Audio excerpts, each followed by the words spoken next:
Boa tarde, sejam todos bem-vindos a mais um seminário de Física Aplicada com Acelerador de Partícula. Hoje nós temos o prazer de receber o Pedro Luiz Grande, ele é professor titular da Universidade Federal do Rio Grande do Sul. Ele fez doutorado na Universidade Federal, lá do Rio Grande do Sul, fez pós-doutorado no Hans-Meitner Institute, na Alemanha, e também na Universidade Nacional da Austrália. Ele tem feito trabalhos muito interessantes e estamos muito felizes em recebê-lo. Pedro, agradeço o tempo despendido para preparar essa apresentação para a gente. Estamos bastante ansiosos em conhecer mais da sua pesquisa e da pesquisa que é feita no Rio Grande do Sul.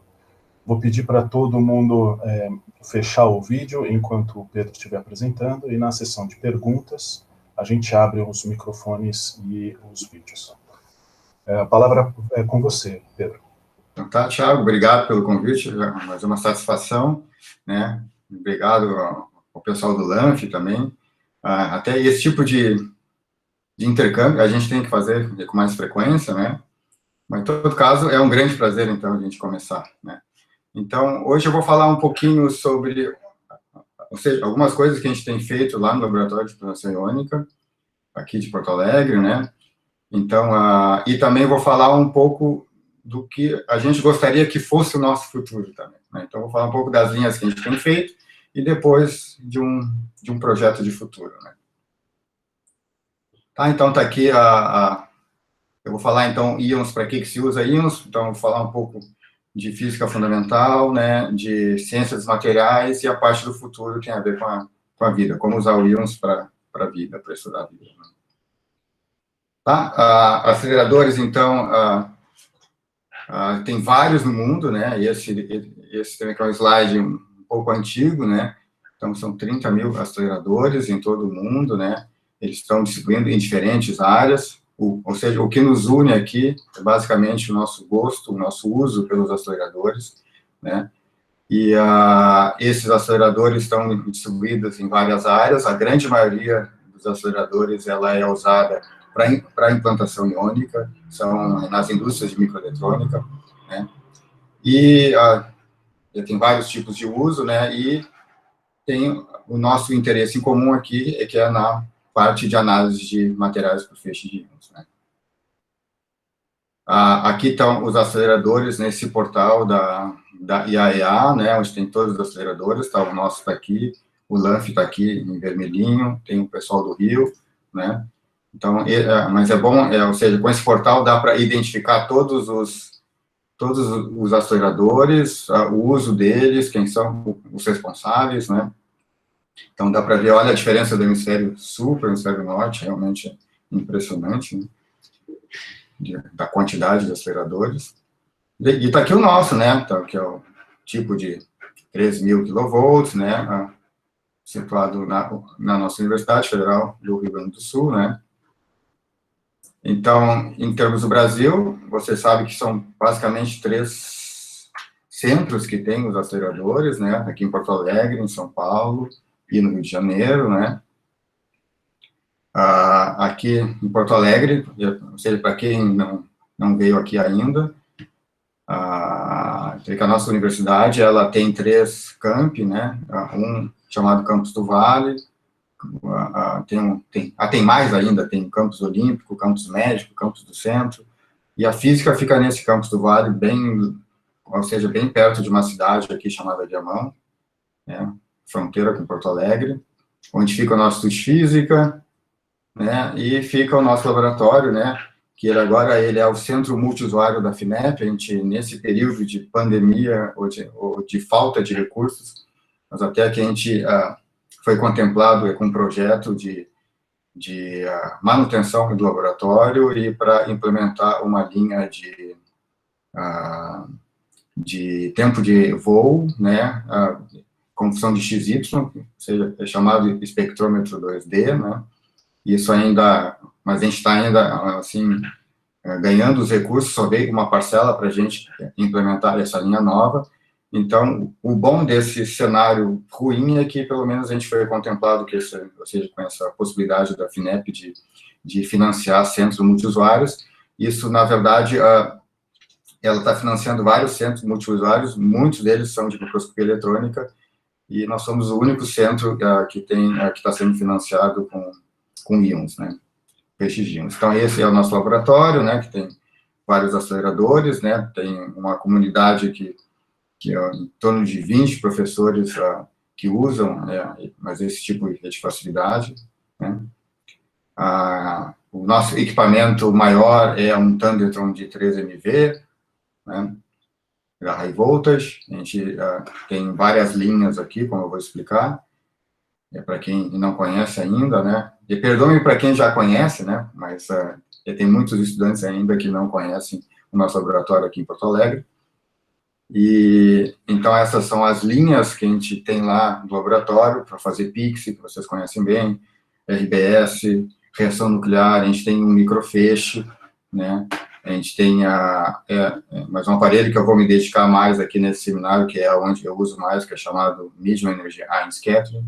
A gente faz implantação iônica, né, então, ou seja, muito similar com o que o pessoal faz no LAMP, né. Ou seja, mas as coisas um pouquinho diferentes é o nosso microfeixe, né, então a gente pode fazer PIXE e RBS como função de XY, isso a gente pode, então, obter mapas de mapas elementares, né, e também agora, ou seja, além da caracterização elementar, não é, feita pelo RBS, pelo PIXE, né, e pela reação nuclear, a gente tem uma linha, ou seja, que não é tão nova, mas é a mais nova do que a gente tem, que é o SIMD-MED, ou seja, então, numa das linhas, a gente instalou um espectrômetro de massa, e agora a gente tem a possibilidade de, além de medir o número atômico dos elementos químicos, também medir a massa de algumas moléculas, tá? Então, esse espectrômetro de massa, ele está ligado aqui ele, né, TOF-SIMS, né, então a gente trabalha no regime da pulverização eletrônica, né, ou seja, para poder, então, desbastar uma dada amostra e pelo tempo de voo caracterizar as moléculas que foram ejetadas deste desbastamento, tá? Então, a gente consegue medir massas nessa região, basicamente até 400, onde tem alguns elementos, né, ou alguns aminoácidos de interesse. Então, essa é a parte um pouco mais nova que tem lá no nosso laboratório. Tá, então, essa é, digamos, um overview da nossa infraestrutura lá, é esse acelerador, o Thunder, então eu tenho um implantador de 500 kV, temos um pequenininho de 250 kV, basicamente para implantação de oxigênio, e tem toda uma infraestrutura de caracterização ótica, de forno, sala limpa, né, e é basicamente isso, né. Bem, então, ou seja, esse centro multiusuário, ele tem várias linhas de pesquisa, e são, ou seja, como eu disse, mas é um time que tem 20 professores locais usando isso, e vários não locais que usam essa infraestrutura multiusuária, né, e sendo que cada um tem suas linhas de pesquisa. As minhas linhas de pesquisa, então, isso que eu vou falar aqui, eu sou coordenador do laboratório, mas eu tenho as minhas linhas ou seja, que eu me dedico mais, que é a parte, então, que eu vou falar um pouquinho, que é a parte de perda de energia, de interação de íons com a matéria, stopping power, né, e também a parte de caracterização de nanopartículas, tá? Bem, então eu vou dividir essa parte do tipo de física e de ciência que a gente faz no laboratório em 3 tipos, né? Então, ou seja, primeiro eu vou falar sobre a física básica, né? Então, o que a gente faz em termos de física atômica e molecular, depois a parte de ciências materiais, e no final ali, em termos de futuro e perspectiva, eu vou falar um pouco de prototerapia, né? Que é ou seja, é um projeto que a gente tem para o futuro, né? Ou seja, de algum dia, quem sabe, começar a investigar aí nessa área mais a fundo, né? Então, em termos de física atômica e molecular, né, ou interação de íons com a matéria, essa é uma área extremamente rica, né, e vocês estão vendo aqui nomes é impossível não saber cada um desses nomes, né? Então, pessoas extremamente famosas e importantes na ciência trabalharam na parte da interação de íons com a matéria. E é uma área extremamente rica e complexa, porque ela envolve íons, né, que vai desde do próton até, digamos, o urânio ali, né? Envolvem elétrons, muons, clusters, as energias de eV até 10 a 11 eV, diferentes tipos de alvo, sólido, gasoso, plasma. Então, é uma área extremamente rica e complexa, né? E que tiveram bons pesquisadores, excelentes, gênios, né? Tentando entender esse grau de complexidade, né? Dessa interação de íons com a matéria. Eu vou citar aqui apenas dois que é conhecido por muitos, ou seja, o Bohr trabalhou bastante nessa parte de interação de íons com a matéria, e o Bethe, né? E os dois propuseram fórmulas simples de como é que se calcula a taxa de perda de energia de um íon quando ele penetra na matéria, né? Então, tem a famosa fórmula de Bohr, a fórmula de Bethe, né? Que são fórmulas que são muito usadas, né? A fórmula de Bohr se usa quando a carga do projeto dividido pela velocidade é muito grande, ou seja, isso diz que é mais um regime extremamente não perturbativo. A gente pode usar a mecânica clássica quando a perturbação é muito grande, e o contrário, quando a perturbação é pequenininha, né, a gente pode usar a teoria quântica em expansão de Bohr, que foi a expressão desenvolvida pelo Bethe, né. E interessante que o Bethe desenvolveu a fórmula da perda de energia logo depois que surgiu a mecânica quântica, que a mecânica quântica surgiu nos anos 24, 25, 1924, 1925, né, e o próprio Bohr participou da formulação da mecânica quântica, e logo em seguida o Bethe, em 1930, já lançou uma fórmula que está assim, mas aqui ela está incompleta, mas é uma fórmula que muito usada em várias áreas de prototerapia, carbonoterapia, ou seja, é uma forma extremamente útil da interação de íons com a matéria. E foi feito em 1930, logo depois que foi inventada a teoria de perturbação. O Bethe já usou essa teoria de perturbação para calcular a perda de energia de projéteis na matéria. Tá, então, para quem não conhece, né, já que tem estudantes aqui na plateia, a perda de energia é algo importante, né? Aqui vocês estão vendo isso aqui, né? Posso tirar isso aqui? Tá. Eu desliguei aqui, o que eu fiz? Tá. Então,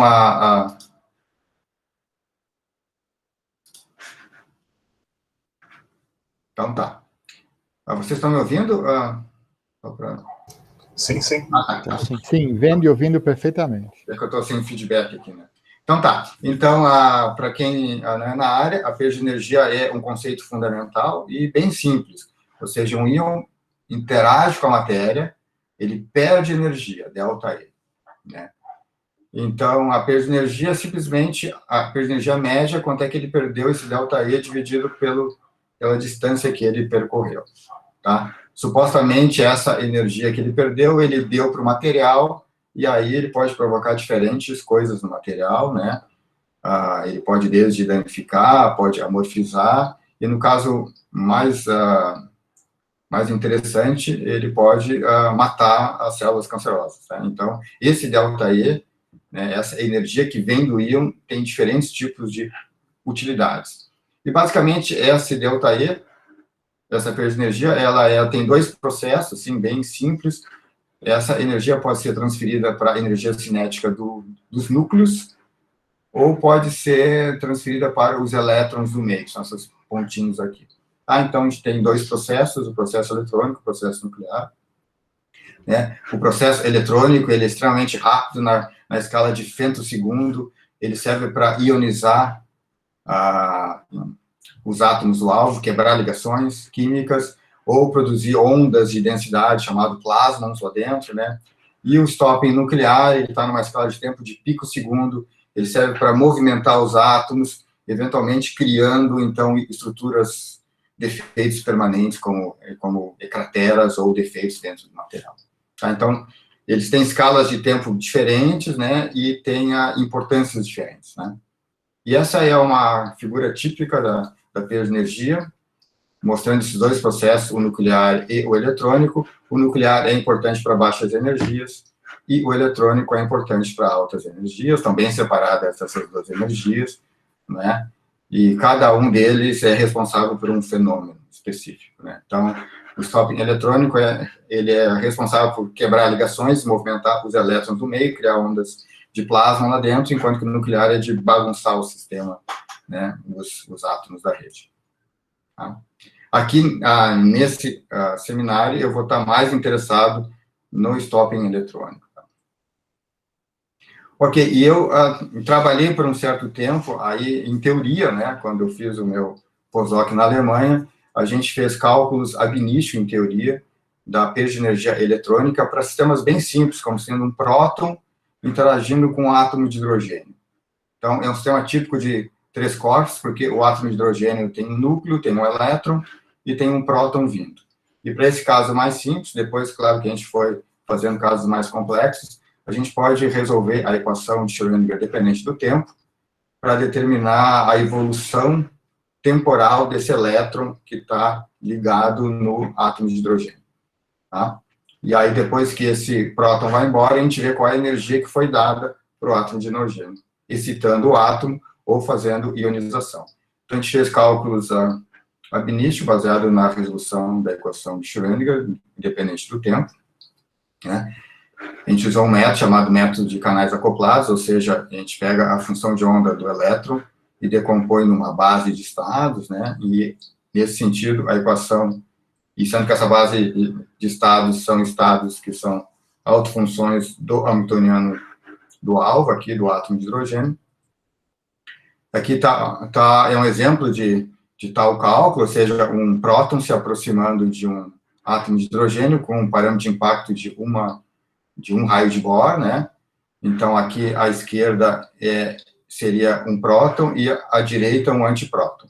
Então dá para ver, quando passa o próton ou o antipróton, esse processo de ionização, né? Ou seja, aquela nuvem eletrônica, ela é deformada e ela, então, faz com que ela retire energia do próton ou do antipróton incidente. Né? Bem, então, com esse tipo de cálculo, a gente, então, calculou as densidades eletrônicas durante a colisão, a gente calculou as perdas de energia, seção de choque, bem coisa de física atômica mesmo, né? E comparamos com dados experimentais, por exemplo, aqui são dados experimentais da perda de energia de prótons em hélio gasoso, e essas linhas cheias são cálculos ab initio a partir da equação de Schrödinger. Então, a gente teve um certo sucesso de fazer isso em sistemas simples, como próton e hidrogênio, próton e hélio, e depois a gente foi fazendo para átomos mais complicados, dentro de certas aproximações, claro. E hoje em dia a gente pode fazer, digamos, a perda de energia de próton em silício, em alumínio, que são sistemas que têm mais interesse na física de materiais. Tá? A gente calculou outras coisas, como a perda de energia como função do ângulo de espalhamento, né? E aqui mas é um sistema mais interessante, que é próton sem Kev em nítrio, mas podia ser silício, podia ser alumínio. Então, a gente vê a probabilidade de excitação de cada elétron de cada camada.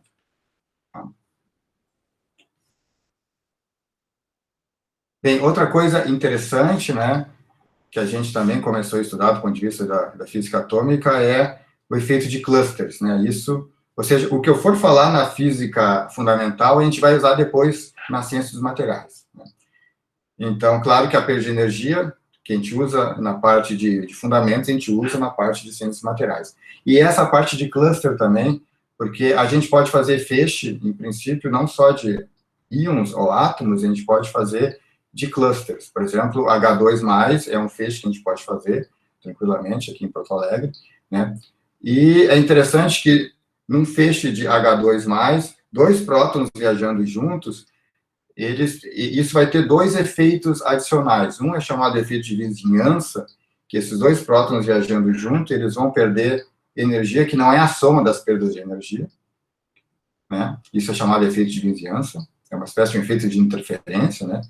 ou seja, os dois viajando juntos. Claro, se os dois estão viajando separados, cada um vai perder a sua perda de energia. E a perda de energia total vai ser a soma dos dois. Agora, se os dois estão perto, por isso que é efeito de vizinhança, eles podem perder o dobro ou muito menos do que a soma de cada um. É como se fosse um processo de interferência mesmo, construtivo ou destrutivo. E tem também a explosão coulombiana, porque os dois prótons viajando, eles vão se repelir, né, e então tem efeito de chamada explosão coulombiana. Tá?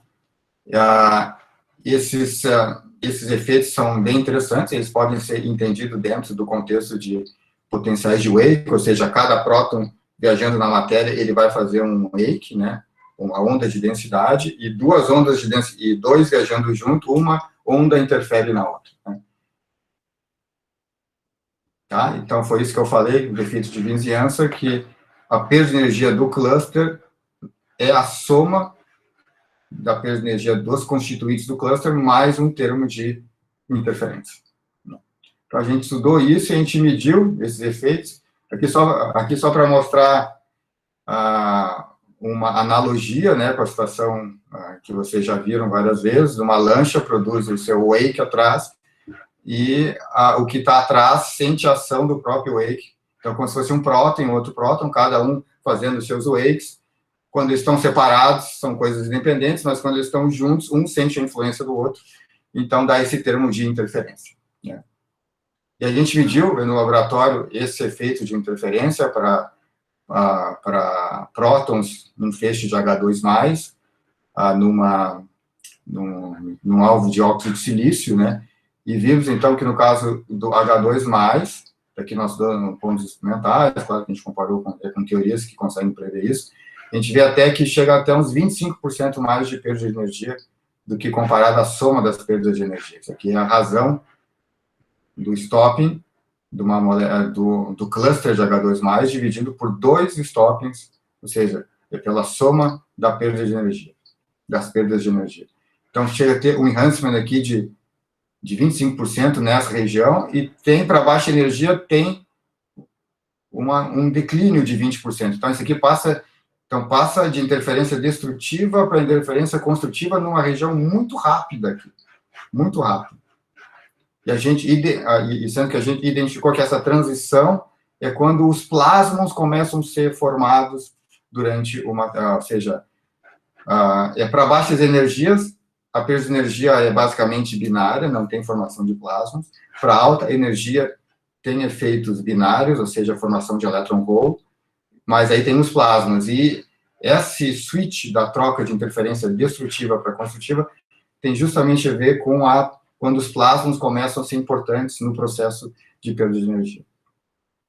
A gente viu isso também para a molécula de H3, né, e para o H3, sendo que o H3 ele pode perder quase 50% mais de energia do que a soma de 3 Hs. Tá?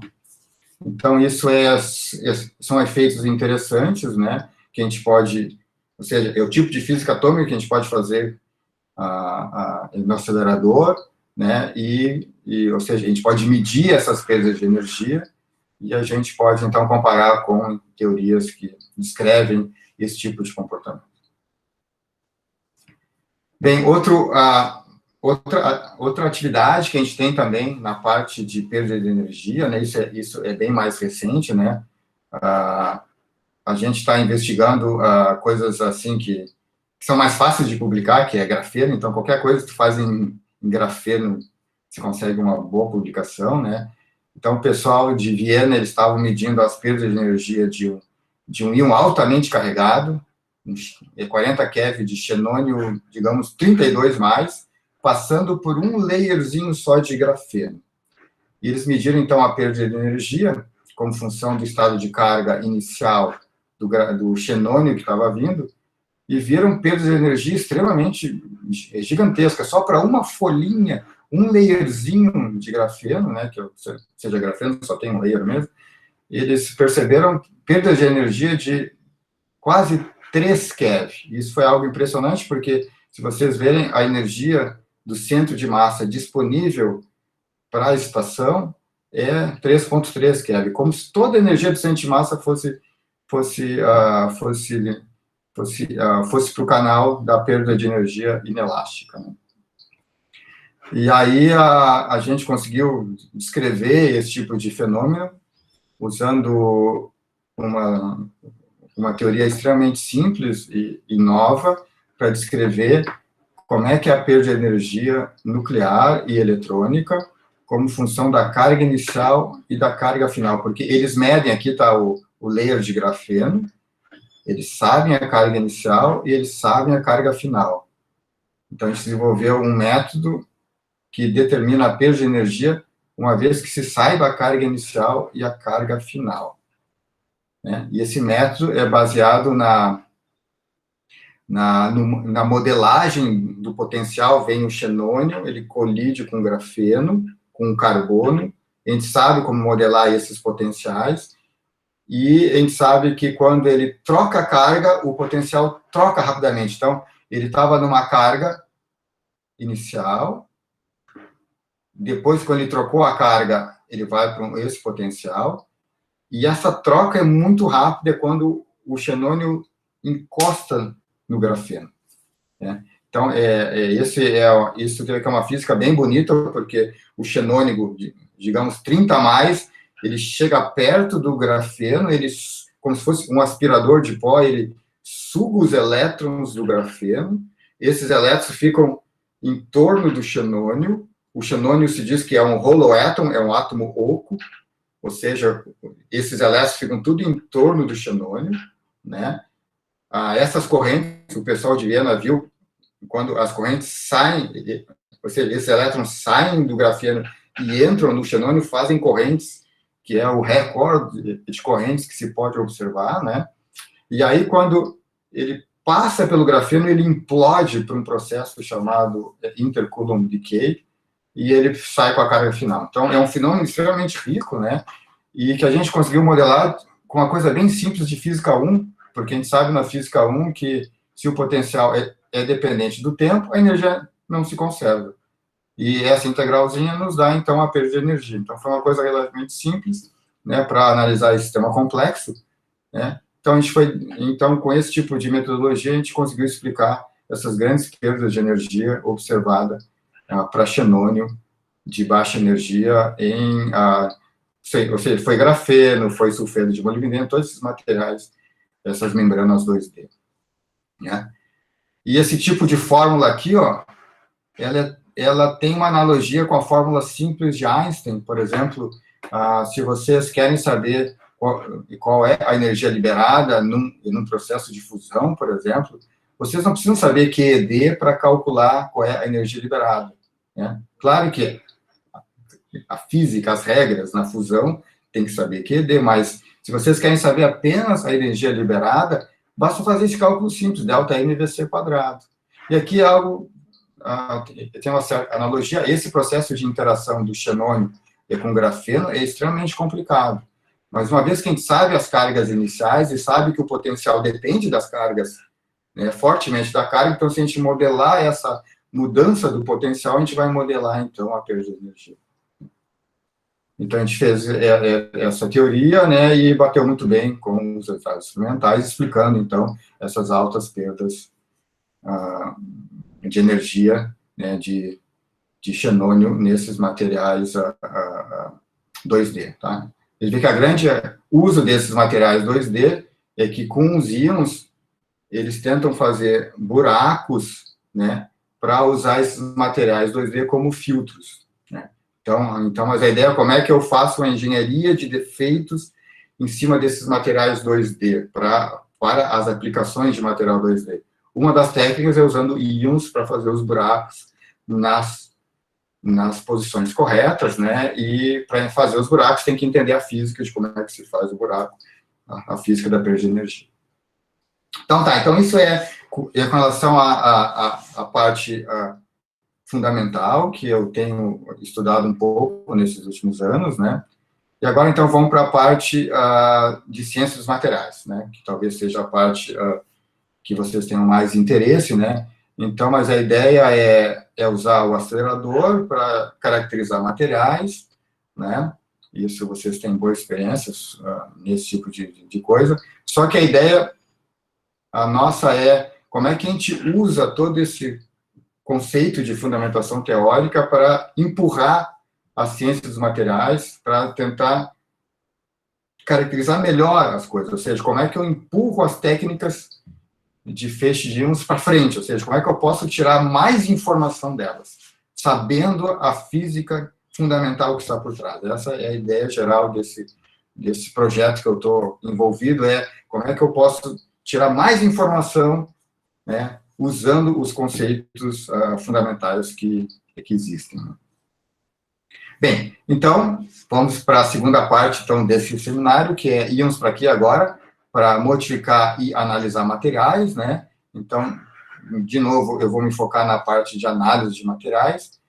Então, tem diferentes possibilidades de se analisar materiais usando feixe de íons. Então, eu jogo um íon no material e ver o que acontece, né? Se eu pego esse íon reto espalhado, isso vai ser a técnica de RBS, né? Se eu meço um recoil que saiu, isso é o ERDA. Se eu meço o raio-x, é o PIX. Isso tudo que vocês conhecem melhor do que eu, né? Então, mas a ideia é como é que eu analiso materiais usando feixes de íons, né? Então, isso é uma transparência que é muito usada na área, né?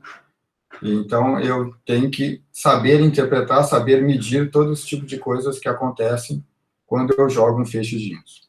Cada uma vai dar uma técnica de análise diferente. Tá?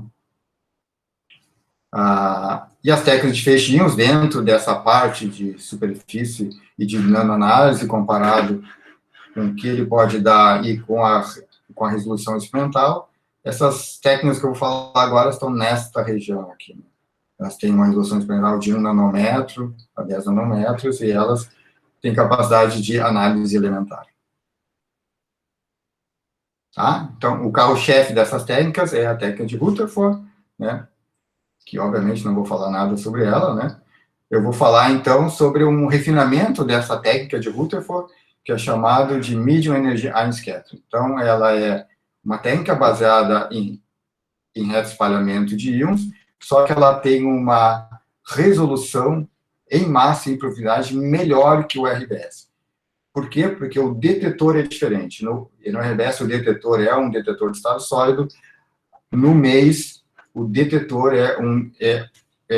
ele é um detetor eletrostático, então, que nos permite maior resolução e mais ângulo na medida. Então, aqui tem esse filmezinho que eu acho bem bonitinho, ver se eu consigo tocar ele, não consigo. Vamos ver.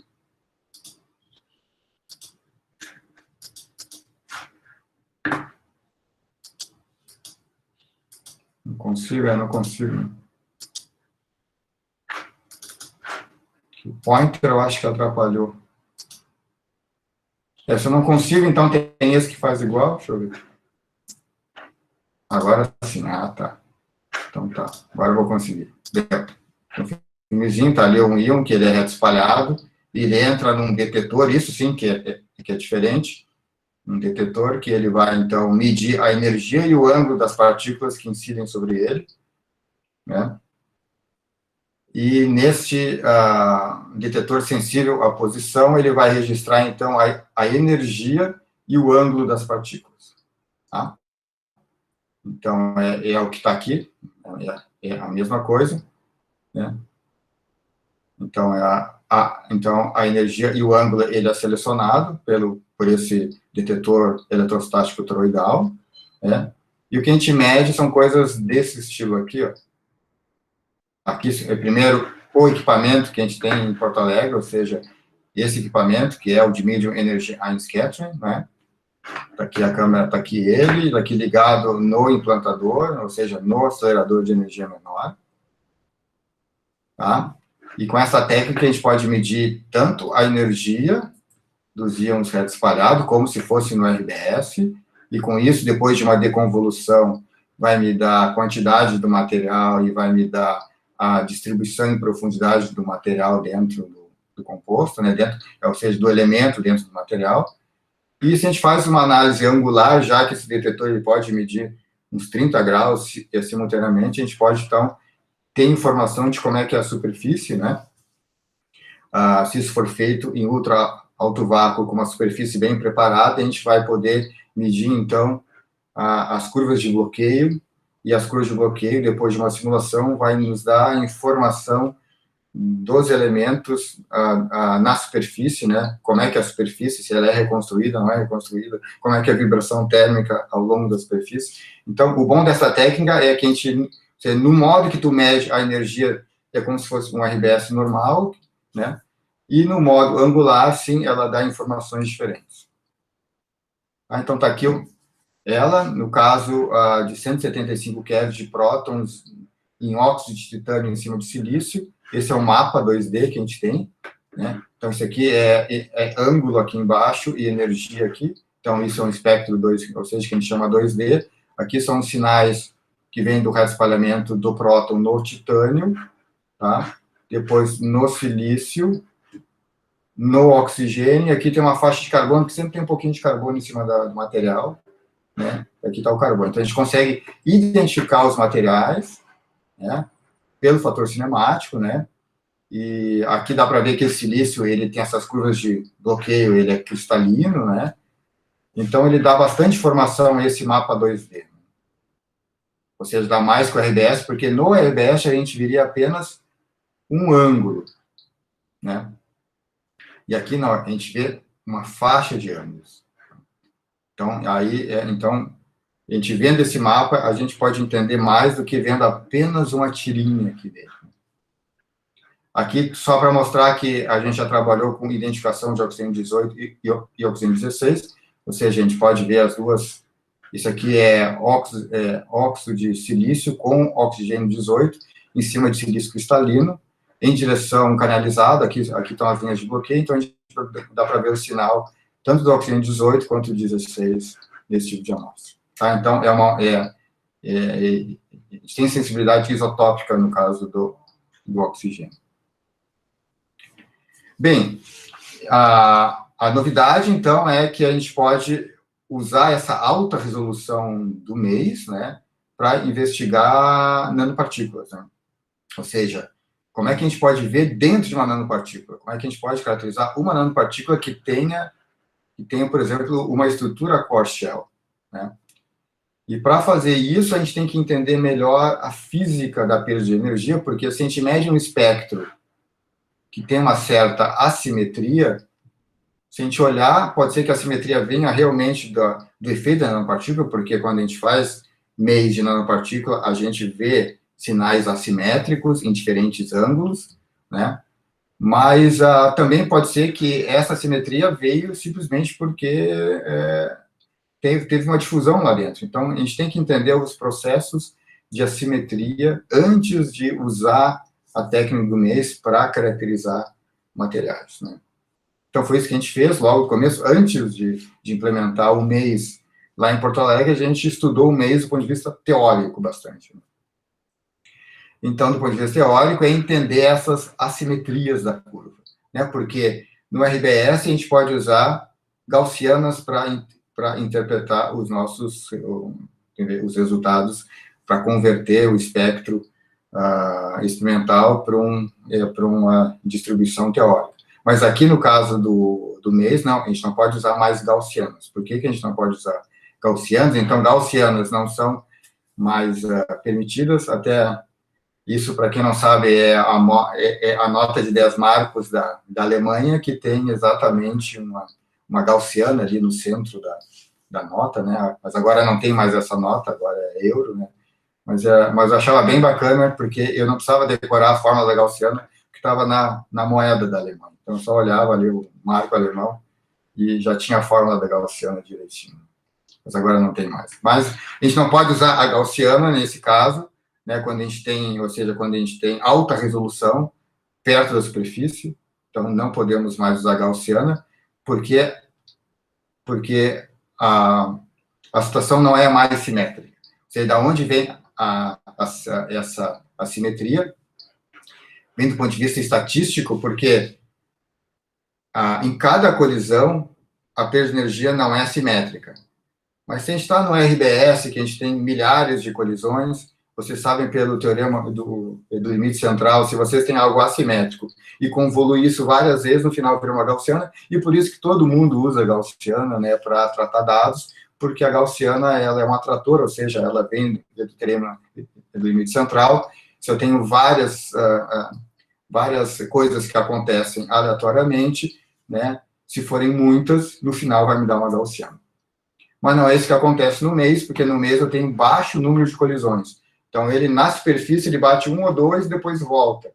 Então, lá, a forma de linha já não é mais gaussiana, porque a gente tem poucas colisões. E tem um efeito que a gente descobriu, que é, no mês, a partícula entra, bate e volta. Então, ela tem poucas colisões quando ela entra, ok? Então, não é gaussiano mais. Ela bateu e volta, mas a principal fonte de assimetria é quando ela bate e volta, porque ela, para bater e voltar, ela tem que bater com um padrão de impacto quase zero. Ela tem que fazer um head-on collision. E nesse head-on collision, um próton, por exemplo, pode excitar a camada L do alumínio ou do silício. Isso faz uma grande perda de energia, né? Então, esse tipo de processo a gente identificou e até mediu, né? Por exemplo, mas aqui seria a próton em hafnio, né? A gente mediu várias espessuras de hafnio.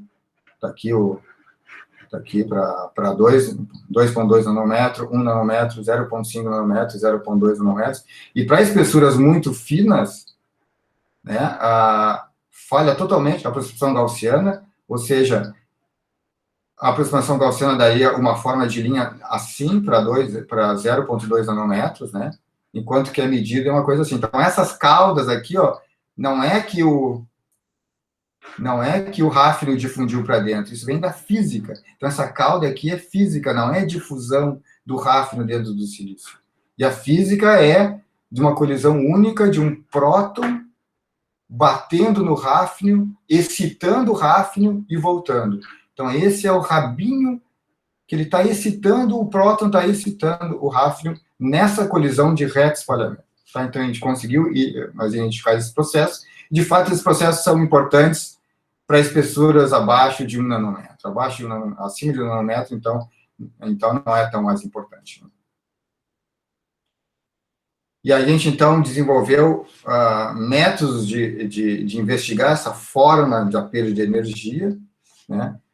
E a gente investigou fazendo cálculos ab initio, com cálculos de canais acoplados, investigamos fórmulas sem ser a gaussiana, né? A gente identificou que tem uma fórmula bem boa de ser usada e fácil, que é chamada ou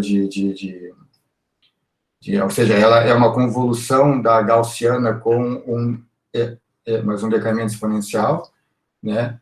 E também a gente estudou métodos de se obter os parâmetros dessa fórmula simples usando programas computacionais disponíveis na literatura. Tá, então, está aqui, ó, olha, essa aqui é a probabilidade de excitação e uma única colisão, próton de 100 keV em alumínio, coisa típica de mês, né? Essa é a probabilidade de excitar a camada M do alumínio e a camada L do alumínio. E a camada de L do alumínio tem uma energia de excitação de 100 eletronvolts, que isso pode ser visto por um detetor de mês, porque o detetor de mês tem essa resolução. Já de RBS nunca vai ver esse efeito, porque para próton, mas o melhor de detetor de barreira de superfície para próton está na faixa de 5 keV, né? 5 keV nunca vai ver 100 eletronvolts, mas um de mês vê esses 100 eletronvolts, que faz aquela caudinha, aquele rabinho na distribuição que se mede. Tá? Então, a gente estudou fórmulas, né? E sendo que a fórmula que a gente está usando é essa aqui, chamada de EMG. Ela é chamada de Exponentially Modified Gaussian. Então, essa é a fórmula de linha que a gente usa para fazer as simulações. E os parâmetros da fórmula de linha podem ser retirados do programa CASP.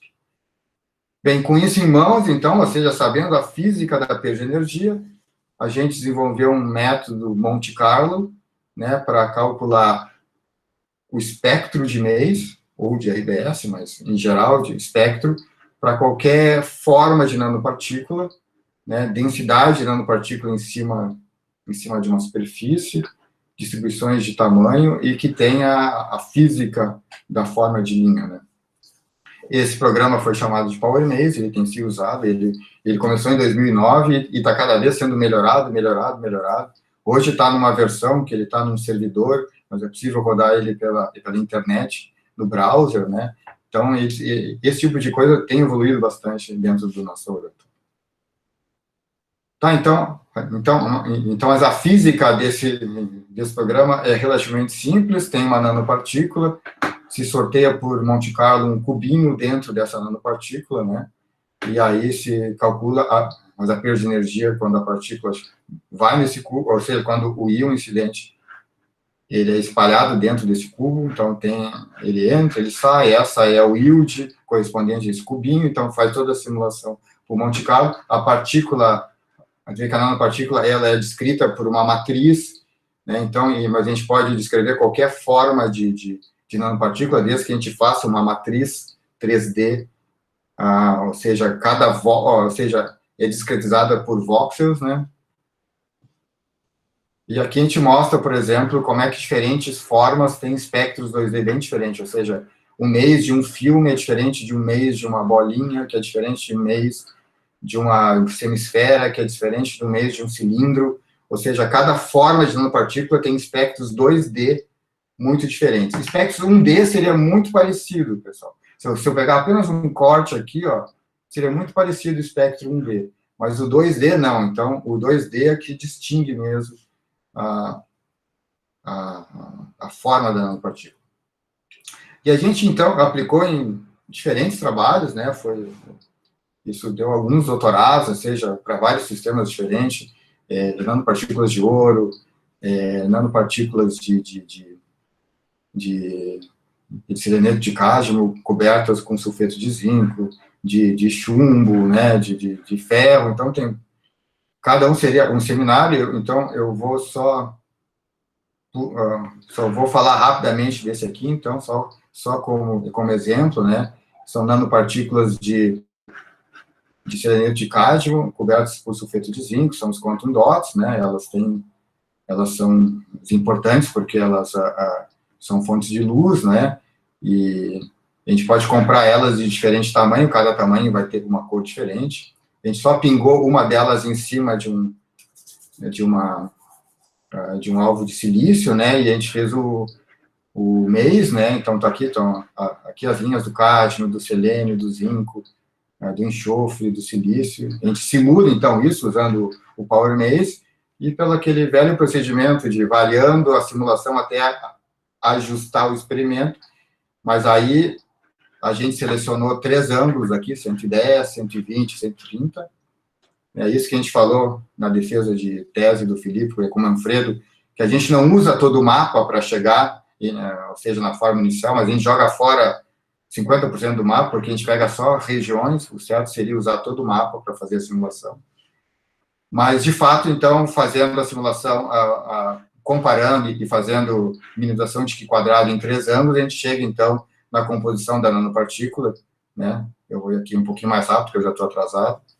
Então, aqui a gente chegou que ela tem o core estequiométrico, né? 50% cádmio, 50% selênio. A gente chega no raio da nanopartícula e na estequiometria da casca, né? Uma casca que tem 1,5 nanômetros. Então, é realmente fantástico o tipo de informação que a gente pode tirar de nanopartículas, né? Usando essa técnica. Claro que, ou seja, para a técnica funcionar, é bom sempre medir com outras técnicas, então, porque cada técnica vai dar uma dada qualidade, a gente usa muito microscopia eletrônica para ver como é que está a distribuição espacial das nanopartículas, e usa o MES, então, para caracterizar o core shell de cada nanopartícula. Tá, então, como eu disse, isso teve diferentes trabalhos que a gente fez, né? Então, sempre esses mapas aqui experimentais e mapas simulados, aqui no caso de nanopartículas de fluoreto de cálcio, né? Até tem, agora, equipamentos MES que estão sendo vendidos pela Samsung, né? Só para medir nanopartículas, tá? E é o nosso software que está sendo usado, então, nessas máquinas para se medir nanopartículas, né? E uma coisa bem interessante também é que não só nanopartículas, mas transistores tipo FinFET também foram medidos, e aí, mas é que interessante que para caracterizar esses transistores FinFET, né, houve uma corrida e diferentes grupos estavam tentando fazer primeiro, e todos conseguiram mais ou menos no mesmo tempo do ano de 2020. Teve o pessoal da França, aqui o pessoal da Inglaterra e da Coreia, e nós chegamos, ou seja, todo mundo chegou junto, né? E nós chegamos também com a tese do Henrique Trombini, a gente conseguiu, então, caracterizar essas nanopartículas, e olha como é que é rico o espectro, né? Porque, ou seja, não é nanopartículas, esses FinFETs, né? Que a gente pode analisar tanto ao longo quanto cruzando os FinFETs. Então, ou seja, tem toda uma complexidade, né, que a gente pode usar para analisar, ou seja, como estão essas barbatanas, né? E também, no caso, foi implantado, no caso aqui, arsênio. Então, se pode medir o perfil de implantação, não só, ou seja, quando é uma implantação que não é numa única direção, né? Então, quando faz uma implantação por plasma nesse tipo de estrutura, quer dizer que o arsênio pode entrar em diferentes lugares, e só usando esse tipo de análise que a gente pode ver, então, o perfil de implantação, onde é que está o arsênio nas paredes, na base, né? Isso tudo foi feito de uma maneira bem evidente nessas 3 publicações. Então, tá, essa parte aqui, eu prometi para o Manfredo que eu ia falar, mas eu vi que eu estou sem tempo, né? Eu vou falar depois, Manfredo, tá? Mas eu queria falar um pouco de faloterapia, né? Então, eu vou pular essa parte aqui, porque eu vi que eu estou com tempo, já se passou 1 hora. Tá? Então, eu vou pular, pessoal, desculpe aí, porque senão vocês vão... Essa é uma técnica de se medir porosidade, né? Porque, geralmente, na técnica de feixe de íons, a gente pode medir a espessura de um filme, né? Mas, no fundo, a gente sempre mede a espessura vezes a densidade. A gente sempre mede o chamado número de átomos por centímetro quadrado. E nessa técnica de explosão colombiana, a gente é capaz de medir a espessura de um filme do ponto de vista absoluto, sem precisar da densidade, né? E aqui é outra coisa que se usa no mês, que eu também vou pular, simplesmente por uma questão de tempo, né? Que usando o aspecto angular do mês, né? Aqui vou pular. Eu só vou mostrar aqui com o mês. A gente pode usar o bloqueio, né? Ou seja, não usando a perda de energia, simplesmente usando as curvas de bloqueio. A gente pode medir diretamente mapas no espaço real da estrutura cristalina. Tá? Então, isso aqui é um mapa medido em silício, a gente pegou a gente mediu, então, isso com um mês, só usando a intensidade, não usando a perda de energia. Então, a gente vê regiões mais escuras, onde teve bloqueio, regiões mais claras, onde não teve bloqueio, e estudando essas linhas aqui, que isso parece uma imagem de raio-x, mas isso aqui é no espaço real, sendo que o raio-x é no espaço recíproco. Então, examinando a rede no espaço real, a gente pode examinar essas linhas, essas posições, e determinar se o material tem, ou seja, se ele está estressado ou não, se ele tem um strain ou não, né? Ou seja, se existe uma força que modifique o seu parâmetro de rede. Então, a gente fez isso numa das teses, e a gente consegue, então a gente mostrou aqui o mês, ele tem essa potencialidade de também medir estruturas cristalinas. Tá. Então, agora eu vou para essa parte final, né, que é a parte da vida, né? Então, na parte de vida é o futuro, ou seja, a gente vê mundo afora, né, em diferentes laboratórios, tipo nosso, tipo do LANF, né, ou seja, que são dedicados às ciências materiais. Em algum momento, eles fazem a transição para também, ou seja, também para irradiar a vida, ou seja, células, tumores, pessoas, né? Então, o futuro de muitos desses laboratórios acaba sendo a prototerapia. Isso a gente vê o mundo afora, né? E vai ser certamente no Brasil, em algum momento do futuro, né? É só uma questão de tempo, né? Então, eu vou falar aqui bem rapidamente, então, eu vou falar mais só 10 minutos, né? sobre os fundamentos da prototerapia, os aceleradores, a situação atual, né? Então, vamos lá. Então, a prototerapia é uma técnica que foi proposta em 1946, né, pelo Robert Wilson, que ele percebeu a vantagem de um próton frente a um raio-x no tratamento de câncer, né?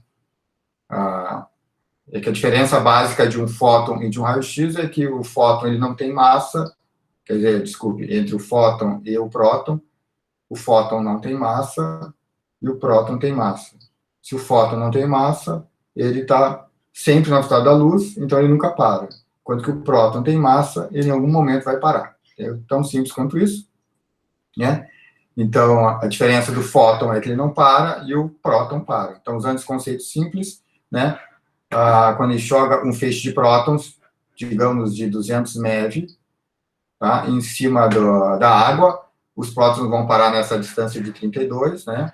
Então, se tiver um tumor aqui, ele vai depositar a quantidade de energia maior no tumor e pouco ou nada nas regiões externas, nas células externas, nos tecidos externos. Tá? Então, deixa eu pôr isso aqui. Tá? Então, esse pico de Bragg vem da curva de perda de energia de dEdx, ou seja, essa é a curva de stopping power com função de energia, e essa aqui, o pico de Bragg, é a dEdx com função da profundidade. Tá? Então, vem um feixe de 2 MeV, ele quase não perde nada com 2 MeV, então ele quase não perde nada, mas na medida que ele entra, ele vai perdendo energia, chega um ponto, ele perde um monte, e depois para. Tá? Então, o pico de Bragg é dEdx com função de Z, quando ele está penetrando. Tá? Então, daqui, essa figura mostra, então, com próton, você pode calcular a energia para pegar só o tumor, enquanto que o raio-x, ele irradia tudo. Então, tem a chamada radiação de entrada e radiação de saída, que vai irradiar tecidos saudáveis. Que esse é o grande problema da radioterapia convencional com raio-x. Tá? Aqui é basicamente a mesma coisa, né? Então, tem toda uma física aí que isso ou seja, que interessa bastante, essa física, porque envolve conhecimento de seção de choque, do ponto de vista nuclear, do ponto de vista eletrônico, produção de partículas, então envolve um cenário muito gostoso, ou seja, muito interessante, muita física aí tem nesse processo do próton, ou seja, na prototerapia. Tem um processo físico, tem um processo químico, porque o próton ele pode diretamente quebrar ligações, ou pode fazer elétrons secundários que quebram ligações, mas depois tem as ligações quebradas, que podem fazer toda uma química. Então, quem é que está atacando o DNA para matar a célula? Pode ser o próton diretamente, pode ser o elétron delta criado pelo próton, ou pode ser um composto de água que se rompeu e ela é extremamente reativa e esse ataca o DNA, ou pode ser outros efeitos biológicos de longa duração. Então, mas é um cenário bem interessante, bem complexo. Tem vários programas Monte Carlo que já lidam com isso, né? E com isso é possível calcular a perda de energia como função da probabilidade para diferentes tipos de materiais, né? Então, está aqui a outra situação que dá para ver o tratamento da coluna, né, com próton, né, onde toda a radiação vai ser colocada só onde tem o problema, enquanto que com o convencional, isso também se irradia aqui, no caso, o coração e o intestino, tá? Hoje em dia, nos Estados Unidos, eles estão fazendo coisa interessante, já que a prototerapia é muito cara, eles estão fazendo radioterapia na mama direita com fóton e na mama esquerda, onde está o coração, com próton, para não irradiar o coração. Aqui no Brasil, a gente só faz com fóton, porque não há prototerapia aqui no Brasil. A grande vantagem da prototerapia, além de não ter radiação de saída e pouca radiação de entrada, é que a gente pode conformar o feixe de próton, a gente pode conformar ele melhor, então a conformação de dose é melhor com próton que comparado com fótons. Tá? E também, agora, hoje em dia, está se discutindo o carbono também, Então, esse é o pico de Braga para prótons, e para carbono ele é mais agudo, então, no princípio, seria melhor. Mas o carbono, ele tem radiação de saída devido a fragmentações. Então, tem muita discussão hoje em dia se é melhor próton ou se é melhor carbono, né? Tem até livros sobre isso, né? Os Estados Unidos não tem nada de carbono, só tem próton. Na Europa tem carbono e tem a próton-terapia, né? Então, essa, como eu disse, é a física da próton-terapia, é algo extremamente fascinante, porque envolve o impacto direto do próton no DNA, fazendo a quebra dupla, e assim fica difícil se regenerar o DNA, e assim promove a morte celular, ou pode ser via fenômenos mais eletrônicos, e dentro dos fenômenos eletrônicos, tem muita discussão hoje em dia qual é a importância dos elétrons de baixa energia, de 20 a 30 eletronvolts, parando, eles também são capazes de fazer danos permanentes, tá? Então, tem todo, ou seja, como eu disse, um cenário, assim, de física muito interessante, além da grande utilidade da próton-terapia. Tá? Eu vou acelerar aqui também um pouquinho mais, né, quando eu falo, basicamente, da física, da interação do próton com a matéria. Então, a próton-terapia, ela é melhor porque ela tem melhor fator de qualidade, melhor localização, pouca radiação de entrada, nenhuma radiação de saída, taxa de recorrência baixa, isso é bom para crianças, né, porque tem baixa taxa de recorrência. E, claro, mas para isso a gente precisa de um acelerador, de um Gandry, isso são custos, né, que são bem caros, né. Aqui é um sistema, eles são, tá aqui o ciclotron, tá aqui o Gandry, né, que esse pacote completo pode custar $50 milhões fácil, né. Então, por isso que é caro. Então, tem vários centros no mundo, né? Então, aqui depois, com calma, vocês podem ver quais são os centros existentes, quais são os centros em construção, quais são os centros em planejamento, tá? Aqui também é outro resumo dos números de centro, dá para ver só essa diferença, ó. Muito no hemisfério norte, nada no hemisfério sul, né? Quantos aqui estão entrando em operação, aqui, como é que está crescendo, antes estava crescendo assim, agora está crescendo assim. Então, a taxa de crescimento de centros está subindo com outra velocidade hoje em dia. Antes estava com essa velocidade, agora está com essa velocidade. Tá, de novo, como eu disse, no hemisfério sul não tem muita coisa, né, tem Itemba, né, que tem lá, e agora tem a Argentina, que eu vou falar um pouquinho da Argentina. Na Austrália ainda é um projeto, pelo que eu sei. Então, a Argentina comprou um centro de próton-terapia, né, e isso foi em 2015, mas só chegou no mês passado. Então, devido às crises na Argentina, eles pagaram e só chegou agora no mês passado, que eu vou mostrar as imagens. Esse é o projeto original que eles fizeram, que vai ser isso vai ser dentro de hospital, né? Vai ser um ciclotron com 2 Gandrys. Gandry é aquela máquina que faz com que eu possa mudar o feixe de lugar. Porque o mais fácil seria colocar uma pessoa em cima de um goniômetro e fazer a pessoa girar. Mas isso pode mexer os órgãos, né, e não é bom. Então, o certo é mudar o feixe. E para mudar o feixe, precisa de Gandry. E esse Gandry é uma coisa cara, o Gandry que faz esse sistema ficar caro. Então, o sistema da Argentina tem 2 Gandry, ou seja, tem 2 salas de tratamento, tem um ciclotron, tá? Aqui está chegando isso que eu quero mostrar para vocês, a chegada foi agora, então isso foi esse mês que chegou.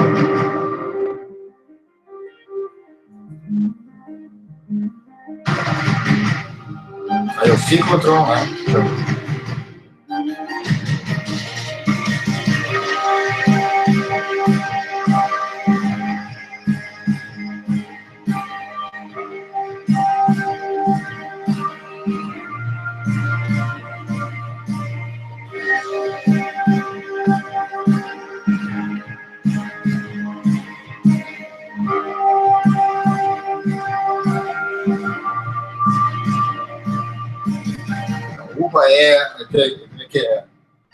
é a Universidade de Buenos Aires, mas Invactor, que é uma firma muito importante que eles têm de satélite, e a Comissão Nacional de Energia Atômica.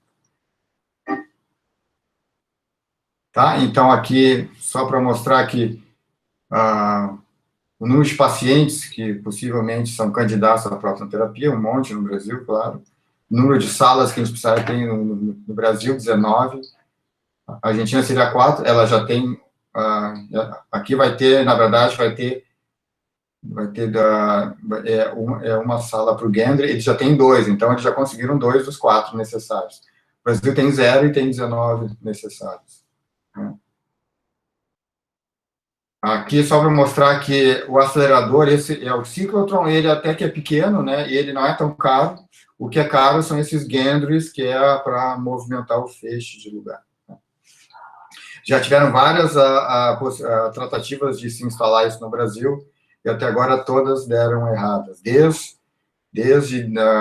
ou seja, iniciativas públicas quanto iniciativas privadas. Você vê que o Albert Einstein ainda foi o que chegou mais perto, mas chegou no final, ele não adquiriu o equipamento. Né? Então, finalmente terminei, né, depois de 1 hora de falar com vocês, desculpe exceder o tempo. Então, eu falei um pouco sobre a física fundamental que a gente tem feito, voltado à materialização de materiais, mostrei um pouco de como é que o estilo de materialização de materiais que eu estou envolvido, vê que o laboratório faz outro tipo de caracterização de materiais e de modificação de materiais para o feixe de íons, que até eu tirei dessa palestra, né? E falei um pouco do futuro, né? Que vai acontecer em algum momento, que é usar aceleradores para tratamento de câncer, como o que está na proterapia. Tá? Agradecimentos para... seja, isso foi trabalho de vários alunos, vários pesquisadores, né? Então, isso foi um trabalho de vários anos, né? Então, eu agradeço a todas as pessoas que estão aqui nessas fotos, e outros nem estão aqui na foto, né? Porque quantos doutorados foram feitos, mestrados, né? E cooperações internacionais foram inúmeras, né? Durante esses últimos anos. Então eu paro por aqui. Muito obrigado a todos.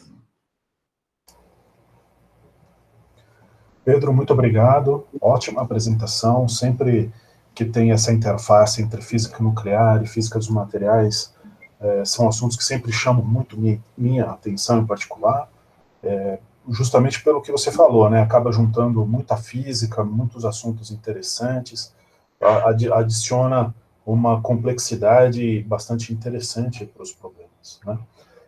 Eu gostaria de saber se alguém tem perguntas para o Pedro, para a gente iniciar alguma discussão.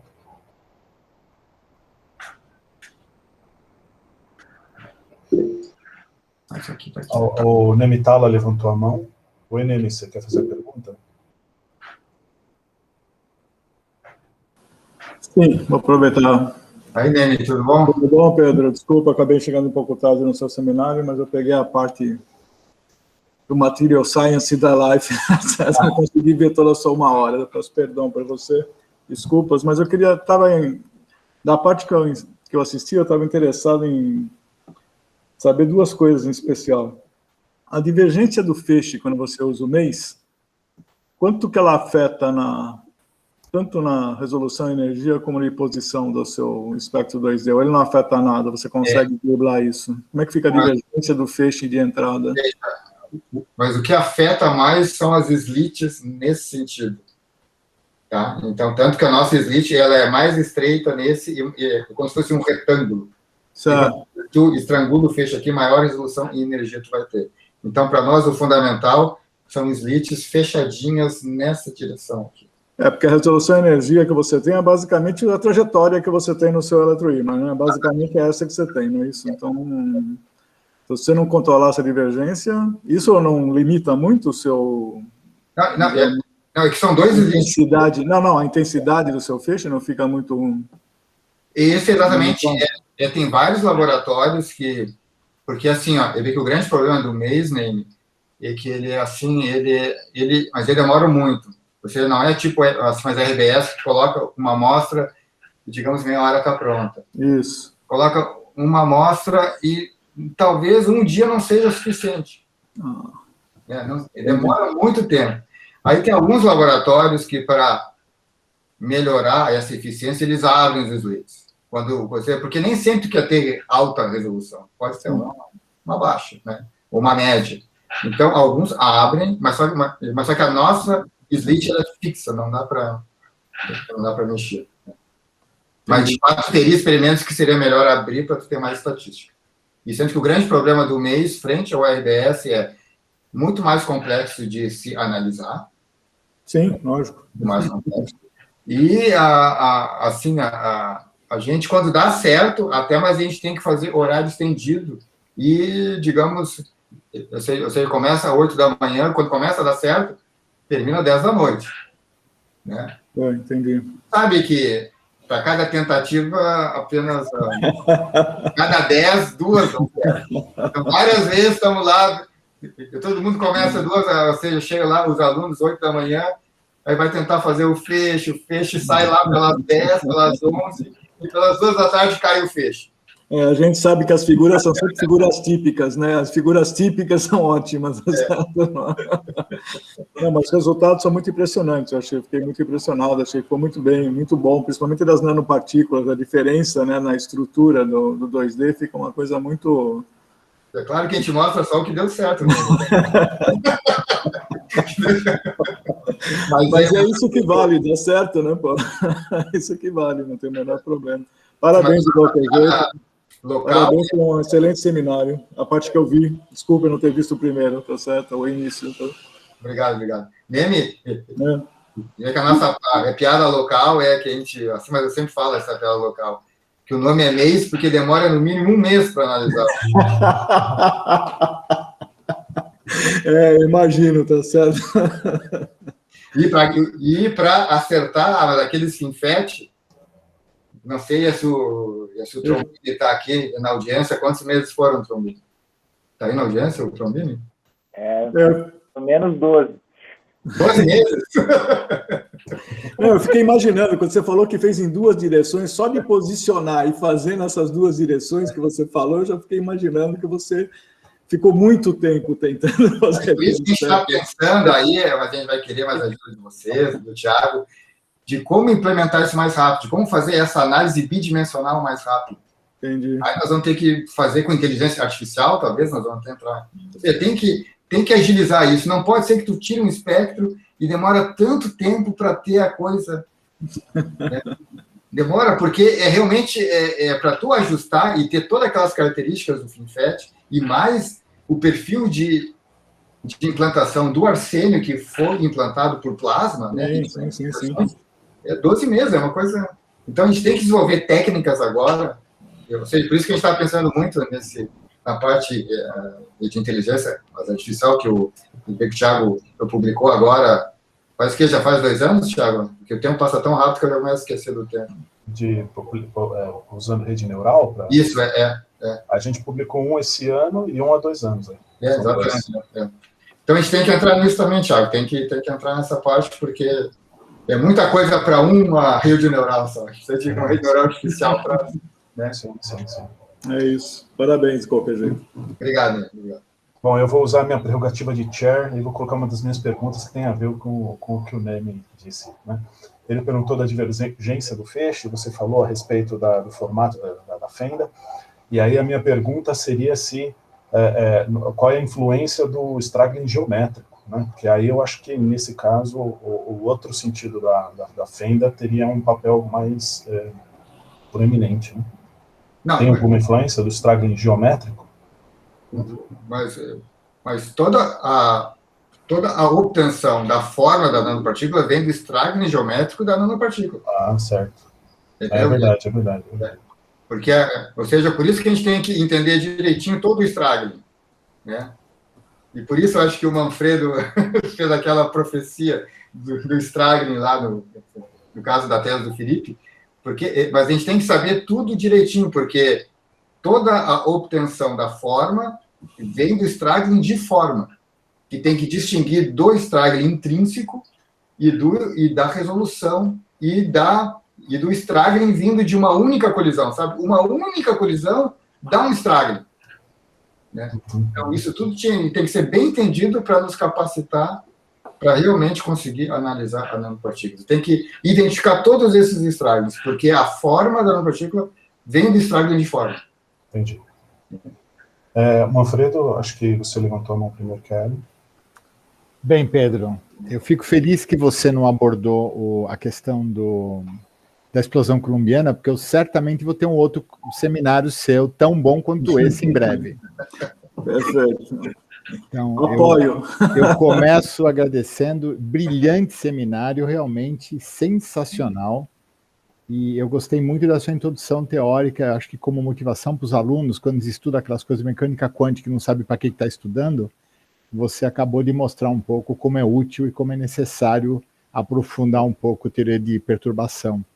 Que a gente faz as provas, faz exercício, não faz a menor ideia por quê, e você acabou mostrando por que isso é importante e onde é que você aplica. Eu tenho duas perguntinhas apenas, uma é política. Como é que vocês conseguiram o multi da FINEP? A FINEP faz projetos institucionais, ou eu estou errado? Vocês conseguiram convencer a universidade que o de vocês é mais importante? Como é que vocês fizeram isso? Não, o nosso multiusuário, mas o multiusuário é de laboratórios, mas aí a gente fez dentro do Estudo de Física. Foi o Estudo de Física que ganhou, em princípio, o multiusuário para o nosso laboratório. Tá, estou perguntando porque na USP é um inferno, porque a FINEP entra na USP e vê a USP como uma entidade. Daí é uma loucura, você nunca chega isso é um tamanho...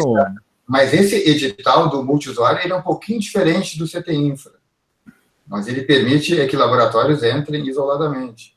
Tá, eu vou ficar mais de olho. Agora, o CT Infra, não. O CT Infra, tu está certo, é uma dificuldade gigantesca, porque é toda a universidade. Você tem que fazer realmente uma luta de foice para ver quem sobra e a gente acaba... Mas, de qualquer maneira, parabéns pelo FINEP. FINEP é um projeto ótimo, porque é um recurso, quando vem, às vezes ele não vem, né? Mas quando ele vem, ele é muito confortável de usar e ele vem em quantidades razoáveis, quer dizer, Então, mas esse dinheiro que a gente ganhou, parte é para a manutenção do laboratório por 4 anos, ou seja, que nesse período de sem dinheiro, isso realmente é algo impressionante para nós, né? E parte do dinheiro é para comprar um outro microfeixe para fazer SINs de MEV 2B. Tá. Bem, sensacional. Parabéns por essa. Aí eu tenho uma pergunta mais de física, que é o seguinte, naquele gráfico em que você mostrou o acoplamento, eu não sei se eu vou saber repetir totalmente, mas em que você ou ganha energia ou perde energia, logo no início, aqueles gráficos em curva S, eu vi que o corte é em torno de 75 keV. É bem no começo? Já passou, já, volta.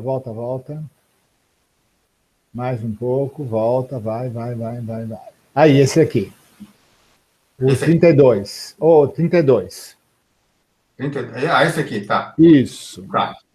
Do que depende a energia de transição de redução? Porque você falou que ele induz o plasma, isso. Mas tem um corte de energia muito bem definido, porque se você olhar o outro, também tem uma posição de energia muito bem definida. E é uma energia alta, do ponto de vista de plasma, ou não? Não, porque por exemplo, pega só próton e silício, o plasma vai começar lá em torno de 50 a 60. Antes de 50 a 60 keV, ele não excita plasma. Então, é só perda de energia pura, ele é puro elétron hole dentro do silício. Acima lá de 40, 50, começa já, então, o processo dos plasmas, né? E essa energia de transição, ela está um pouquinho acima, não está exatamente na plasma, é um pouquinho, ou seja, vê que o onset começa aqui, na verdade. Sim. A transição aqui, quando entra os plasmas, né? Mas é uma mudança abrupta, né? É incrível, eu achei muito interessante. Então, ela muda de interferência destrutiva, pensa, os três perdem 90% menos, não, 10% menos do que os três separados, né? Uhum. E aqui é 50% mais. Então, essa transição é muito rápida, de 80 para 100, é 20 quebra, a coisa muda. Eu achei, fiquei curioso com essa questão dessa, digamos, verticalidade dessa curva S. Achei muito interessante isso. É impressionante. Tanto que teorias convencionais ainda não explicam isso. Você vê que o Néstor Arista tentou explicar e não dá algo mais assim, ó, dá uma coisa mais alargada. Entendeu? Eu achei muito legal. Aqui é o cálculo do Néstor. dá algo mais alargado, não é uma coisa tão... E sendo que a gente notou tanto para H3 quanto para H2 também, a mesma coisa. Sim, sim. Os dois, né? Os dois. Eu notei isso e me chamou a atenção. Também tem outro fenômeno também, que nessa região existe troca de carga, porque acima de 100 keV tu tem próton, mas abaixo de 100 keV tu pode ter H0 também. Então pode estar relacionado também com a troca de carga ali, porque é ali que começa a trocar a carga. Tá. Porque próton acima de 100 keV, ou seja, um feixe de hidrogênio acima de 100 keV é basicamente próton, mas abaixo não, começa a ter H0 no fim.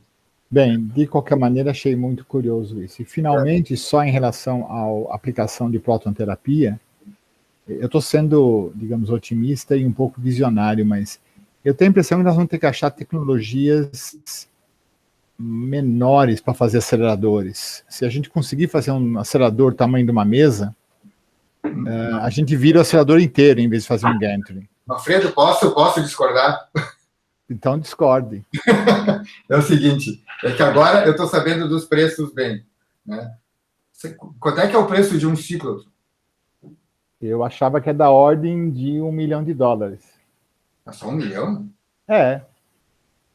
30... é um ciclotron 200 MeV, né, que você quer? Isso, 200 MeV, é. Isso é mais caro. É porque assim, ó, antigamente tinha aquela regra de ouro de 1 volt, $1, se lembra? Aham. Eu acho que vale ou seja, o preço que vocês pagaram pelo LAMP, O Peloton caiu nisso, custou $8 milhões. Exatamente, é mais ou menos, tem essa relação. Ou seja, que o nosso acelerador pequeno de 500 kV custou $500 mil. O LAMP custou de 3 megavolts, é um pouco menos. E essa regra pensa para 200 MeV, seria $200 milhões. Mas não é possível, não é tão caro. Não, mas isso despencou. Antigamente era assim, há 30 anos atrás era assim. Agora despencou. Agora tu encontra um ciclotron que ele é o preço de 2 microscópios de última geração eletrônico. Entendeu? Tu pega um desses microscópios de última geração, que tem tudo, tem íons, tem tudo que tu quer, isso custa uns 4 a 5 milhões. Tá. Um ciclotron desse que eu mostrei aqui, ó. Aquele que você está do lado. São aquele $20 milhões, então. Aquele é $10 milhões, ou seja, o preço de 2 microscópios eletrônicos. O Brasil tem quantos microscópios eletrônicos? Deve ter uma dezena. Com certeza. Uma dezena, né? Então, isso aqui é o preço de 2. E o gantry? Aí que tu pega. Aí o gantry é caro. Porque o gantry é um mastodonte, mas eu fui ver mais alguns. Isso é um prédio, isso aqui. Olha, não sei se tem uma pessoa desse tamanho, não sei se tem outra foto que mostra a pessoa, mas eu tenho fotos comigo mesmo. Não dá para virar o ciclotron, Pedro? Hã? Não dá para rodar o ciclotron? Pois é. Não sei. Ele não deve depender de gravidade, então vira o ciclotron, pô. Eu não sei, mas... Eu acho mais fácil congelar a pessoa e virar a pessoa. Aí não tem problema, tá certo? Aí você congela e vira, que fica mais fácil. Tá certo? Então, isso aqui, ó, que junto com o ciclotron faz com que o pacote seja 50 milhões. Aí é caro. Daí é caro. Tá bom, obrigado, Pedro. Tem tipo de câncer, tipo aquele o de olho, isso, quando eu estava lá no Meitner, tinha protonterapia para olho. Tem até agora. Aí não precisa de gantry. Aí tu precisa de gantry. Basta o cara olhar ali, ó, olha ali, fica olhando ali, pá, né? Então, bem... Chega, tá bom. Deixa ele me perguntar. Mas, Manfredo, uma vez alguém me disse que vocês estavam querendo, há muito tempo atrás, mas só que... O Ribas se meteu nisso. O Ribas estava defendendo essa ideia, o pessoal da nuclear, mas a coisa não andou. Não andou, mas eu sei de várias tentativas que... Mas essa do Einstein bateu na trave. Quase que eles compraram essa. Mas aí seria uma sala privada, sem pesquisa, né? Olha, Pedro, a gente acabou de criar o curso de Física Médica no Instituto de Física. Talvez ele, no futuro, acabe criando recursos humanos para isso. Vamos ver se a gente consegue chegar lá. Não, mas acho que... acho que competências humanas a gente tem bastante no Brasil. Mas o curso de Física Médica vai fazer essa ponte entre a faculdade de medicina com a física, e a gente começa a ter uma ressonância. Vamos ver se funciona. Bom, a Ellen tem uma pergunta. Por favor, Ellen. Oi, Pedro. Oi. Obrigado também pelo excelente palestra. Eu queria que você voltasse na parte de análise de nanopartículas, que você tem a imagem cristalográfica da partícula, Tá, da amostra.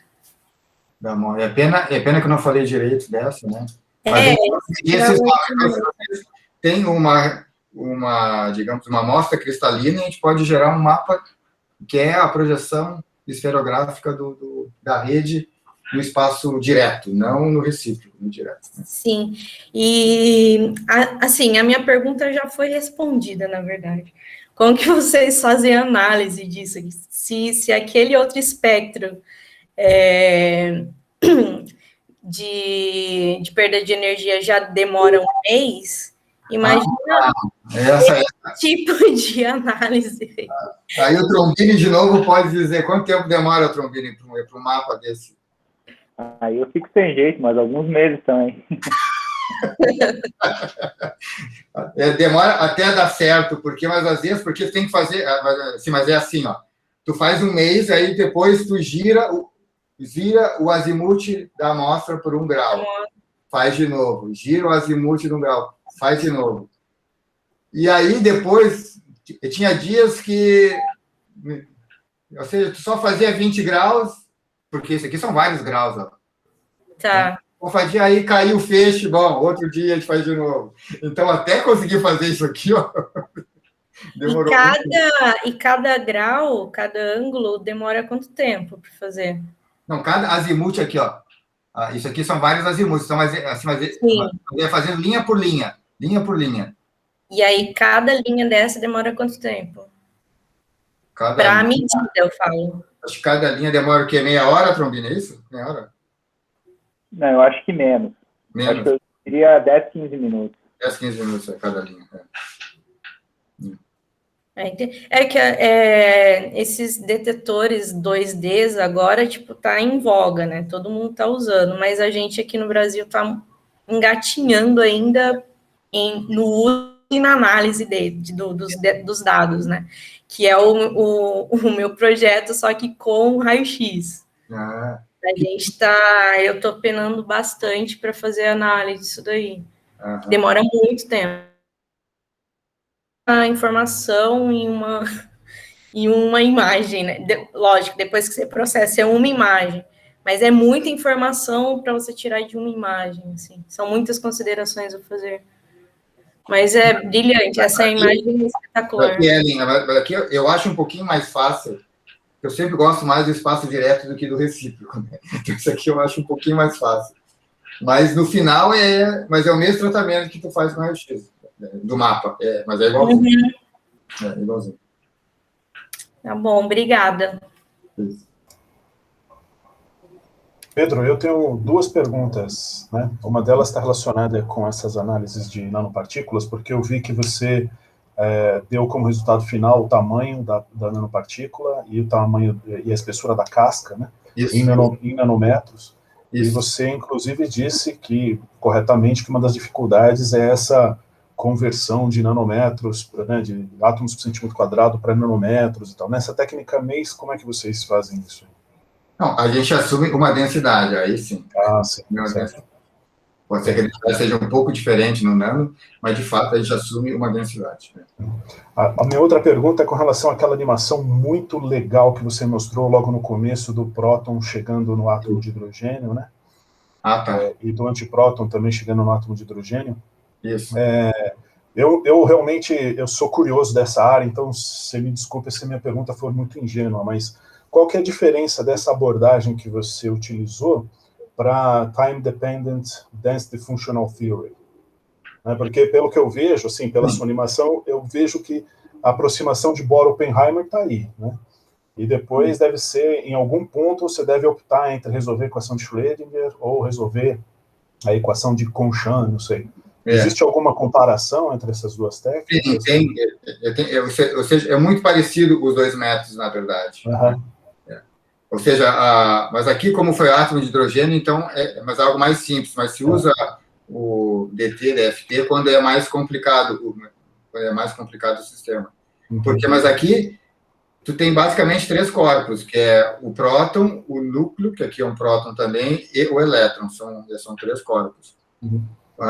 Mas no DDFT, aí tu tem muitos corpos, aí tu usa a aproximação de DFT para esses muitos corpos. Mas isso é muito parecido, Thiago, são métodos bem parecidos. Eu tenho uma diferença básica, que aqui nós resolvemos a equação de Schrödinger, projetando a função de onda em várias funções de onda, né? Isso, então, a equação de Schrödinger, ela fica com a cara, essa equação de Schrödinger aqui, fica com a cara que é essa aqui, que é essa aqui, ó, fica a equação de canais acoplados. Sim. O pessoal do DTFT, ou seja, resolve a equação de Schrödinger em posição num grid. Então, é no grid mesmo. E aqui a gente expandiu essa função numa base. Então, essa é a diferença técnica de como é que tu resolve esta equação. Agora, esta equação aqui, para próton, mas em cima de hidrogênio, ela é muito tranquila. Agora, quando o teu hamiltoniano do alvo é um sistema multieletrônico, aí tu tem que usar aproximações de elétron independente e aproximações de DFT e colocar os potenciais de exchange, né, correspondentes. Mas o espírito é muito parecido. Entendo. Neme, você tem Porque a gente fez isso aqui, ó, isso a gente fez nos anos 90 e foi nos anos 2000 que a gente colocou para sistemas mais complicados, tipo alumínio e silício, que é o nosso interesse de ciências materiais. E os DT-DFT agora que estão vindo com força nos últimos 5 anos. Né? Sim, exato. E quer dizer, lá eles separam também, né? Como você falou, tem a aproximação dos elétrons isolados e depois tem as de interação mútua, não tem uma coisa assim? Também? Tem. É bastante interessante. Neme, você tem uma pergunta? Eu estava curioso, depois eu acabei esquecendo de perguntar, como é que você chegou naquele número que o Brasil precisa de 19 laboratórios para tratar o... Sim, esse é o número de terapia, tá certo? Tá. Esse foi uma palestra que eu peguei do pessoal lá de Buenos Aires, do Gustavo Santa Cruz, que ele teve aqui em Porto Alegre, e deu um seminário. Então, tem uma estimativa aqui dele, deixa eu pegar aqui. É porque a minha curiosidade é saber se eles estão levando em conta algum tipo de câncer em especial, ou qualquer tipo de câncer, entendeu? Não, quer dizer, porque eu imagino geral, que... E pegando a experiência que eles têm na proterapia mundo afora, que pode ter, eu sei que pode atender 300 pacientes por ano, né? E acho que foi esses números que eu te falei aqui. E porque, em cima disso, eu fico imaginando, será que vale a pena você investir 50 milhões de dólares no SUS, tá certo? Para atender 300 pessoas por ano? Esse que eu fico... Porque qual que é a vida desse...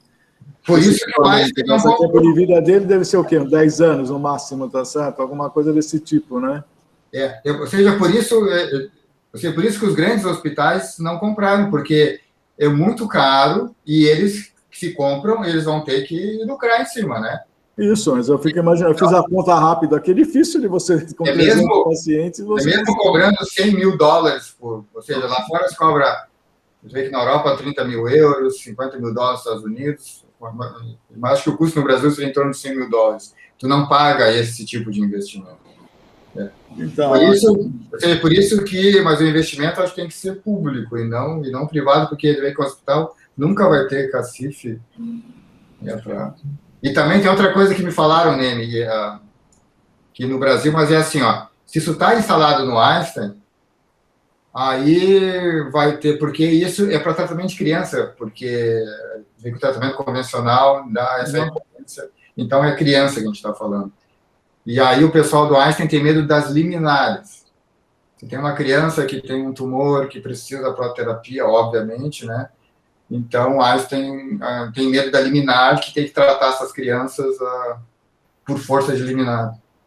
Entendo. Entendeu? Então, do ponto de vista mais econômico, eles fazem a conta, ó, tem tantos liminares que podem vir, entendeu? E aí isso não paga, porque para eles pagarem a máquina tem que ter um pagamento, não sei, $100 mil por... Eu fiquei imaginando como é que o próprio pessoal da Argentina lida com isso, porque eu imagino que a situação argentina não é igual, mas é bem parecida com a do Brasil, tá certo? Não, lá é um sistema público, então parte é para fazer pesquisa e 2 para fazer infografia. Lá tem uma sala, você vê que eu tive pouco tempo para explicar. Lá vai ser um ciclotron, que já chegou, vocês viram no filme, uma sala só para ciência básica, fazer coisas que a gente faz com aquele peixe, né? E 2 salas de tratamento, então eles vão poder atender 600 por ano, né? Agora, eu não sei quais casos que eles vão assim, mas administrar, quais serão esses 600 casos. Não sei como é que vai ser o critério de seleção, mas tudo SUS, tudo sem ser privado. Porque eu imagino que você não precisa comprar o Gantry, você dá ainda para tratar alguns tipos de câncer, tá certo? Você pode, com 10 milhões você conseguiria montar e começar a fazer prototerapia. Não todas as terapias, mas pelo menos alguns tipos, né? Olho, né? Alguma coisa perto, próstata, alguma coisa assim, talvez desse para fazer, tá certo? O que o do olho não é, ou seja, o câncer de retina, ele não é muito comum. Se fosse comum, até mas ele é raro, então não vale a pena comprar um ciclo de 10 milhões para ter um câncer que vai ter poucos pacientes. Vê que a Alemanha se dá ao luxo, mas ela tem um ciclotron só para olho, dá em Berlim, mas eles têm dinheiro, né? Mas, assim, esse tipo de câncer não seria. Para o Brasil, o câncer mais indicado é neuroblastoma, mas em crianças, que ele é simplesmente intratável por outra forma, só existe prótons. E tem bastante criança com neuroblastoma. Então, assim, mas a nível federal, eu acho que o Brasil poderia ter um centro, pelo menos, para esses casos importantes que são esses neuroblastomas em crianças. Entendi. Eu queria trazer para a discussão o Hélio levantou a mão, eu não sei se... Oi, Hélio. Olá, boa tarde, tudo bem? Oi, Hélio. Oi, Pedro, parabéns aí pela apresentação, muito boa mesmo. Na verdade, eu queria só fazer um comentário, né, em cima dessa discussão. Numa conversa que eu tive com um físico médico da Beneficência, eles compraram recentemente eu digo um pouco mais de um ano atrás, eles adquiriram um acelerador, mas um acelerador de fótons, né, convencional, numa faixa de 3 milhões de dólares, num acelerador convencional de última geração, né? E segundo esse especialista, o retorno varia de 2 a 5 anos para esse tipo de máquina. Eu imagino que um acelerador de prótons hoje, eu estou me baseando porque há um pouco mais de um ano atrás, um hospital da Holanda, que a gente tem com colaboração, eles adquiriram da Mevion. A Mevion, eles produzem um acelerador equivalente aos da IBA, mas eles são compactos. E a informação que eu tenho é que foi da ordem de 30 milhões de euros esse acelerador. Ou seja, um fator de 10. Né? Então, A IBA está vendendo por 10 milhões. 10 milhões de... 10 milhões. Dólares. Deve, tá. Esse é da Mevion, eu não sei as características, porque elas variam muito, né? Por exemplo, vocês estavam falando do tratamento de câncer de retina, né? No acelerador de prótons para tratamento de câncer de retina, você precisa de uma energia de 50 a 70 MeV, você não precisa de 200 MeV. Ou seja, é outra tecnologia, é muito mais em conta. Então, esses preços dependem do que nós estamos falando. Depende muito do que nós estamos falando. Né? A Suíça, por exemplo, ela tem um acelerador que funciona desde 94, né? E ele só faz tratamento oftálmico ali, né? E eu não sei como ele está hoje, mas acho que já evoluíram, né? Mas foi um dos pioneiros, né? O pessoal lá do PSI, da Suíça. E outra observação da questão do Gantry, né? Que vocês estão comentando, são duas coisas aí. O sistema realmente é muito complexo, porque é um sistema que precisa ter uma precisão submilimétrica, justamente pela precisão no posicionamento do feixe, de prótons, né? E uma das grandes ênfases que estão se dando entre os médicos para o uso de prótonterapia é realmente câncer pediátrico. Por que câncer pediátrico? Por que é tão importante um sistema tão preciso para tratar crianças? Porque a prótonterapia tem essa particularidade de preservar os órgãos de risco, né? Como a criança está em desenvolvimento, né? A radioterapia convencional, ela tende a comprometer o desenvolvimento normal de uma criança. Com a prototerapia, você reduziria bastante esse perigo, né? Então, essa é uma das grandes vantagens da prototerapia, né? Para tratamento de pediátrico, no caso, né? E aí entra também a questão do gain trinovimante, a importância de você né, é um fator grande economicamente, mas ela tem um papel fundamental nessa precisão do posicionamento do feixe, né? Principalmente quando você tem tumores muito pequenos, né? Onde a precisão tem que ser maior ainda, né? Então, seria essas observações. Exatamente. Obrigado. Por isso é que o gargalo está no Gendre e não está no acelerador. Isso. Exatamente. Obrigado, Hélio. Pedro, eu esqueci de dizer para você, mas o Hélio ele é líder de um grupo de dosimetria do IPEM, onde a gente tem trabalhado recentemente em desenvolver um projeto de microdosimetria com feixe de prótons, né, com uma confirmação de programas de simulação, meio que indo mais ou menos nessa direção que você disse, né, de em algum ponto os laboratórios de análise de materiais meio que passam a estudar essa interação com o material orgânico, né? Isso é uma evolução darwinista. Daqui a algum tempo estaremos falando de feixes de 20 nanômetros instalados para irradiar células com... Por exemplo, agora, ou seja, no nosso sistema, nós estamos construindo um sistema de feixe externo para irradiar células, mas com um feixe nosso de 3 MeV de próton. Uhum. A gente tem esses planos também. A gente, na verdade, encontrou alguns colaboradores que meio que preenchem um range de energia, não é? Começa no LANF, aí vai para o ciclotron do IPEM e depois vai para o colaborador do Hélio na Suíça, meio que preenchendo um grande range de energia para a gente fazer esse tipo de estudo. Sim, e sendo que outra coisa que a gente tem que aproveitar, já que tem agora basicamente, virtualmente, já tem uma prototerapia em Buenos Aires, se articular mais lá com os grupos, lá com o Gustavo Santa Cruz, né? Eu acho que a gente tem muita coisa para fazer. Sim, exatamente. Bom, alguém mais tem perguntas para o Pedro? Bom, Pedro. Eu só queria tirar uma dúvida só. Quanto à protonterapia, a maioria, sim, você acha que a maioria dos centros que utilizam no mundo é centros de pesquisa ou tem bastante em hospitais já? Já tem bastante em hospitais. Vê que a IBA, que é a companhia mais famosa que vende isso, já está vendendo salas prontas para ser usadas no hospital. Pelo que eu sei, surgiu com centros de pesquisa, obviamente, como surgiu. Uhum. Né? Por exemplo, no caso de Berlim, que eu estava lá de pós-doc por 4 anos quase, né? Eles começaram com física nuclear, no ciclotron deles, então houve mais aquela evolução típica.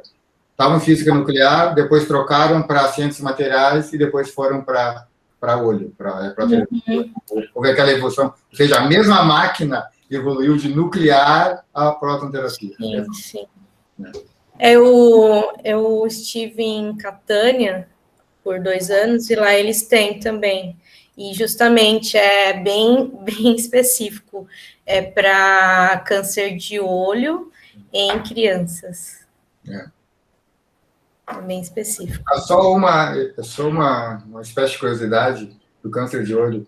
É que eu tive em Tsukuba visitando também, mas a facilidade deles de prototerapia.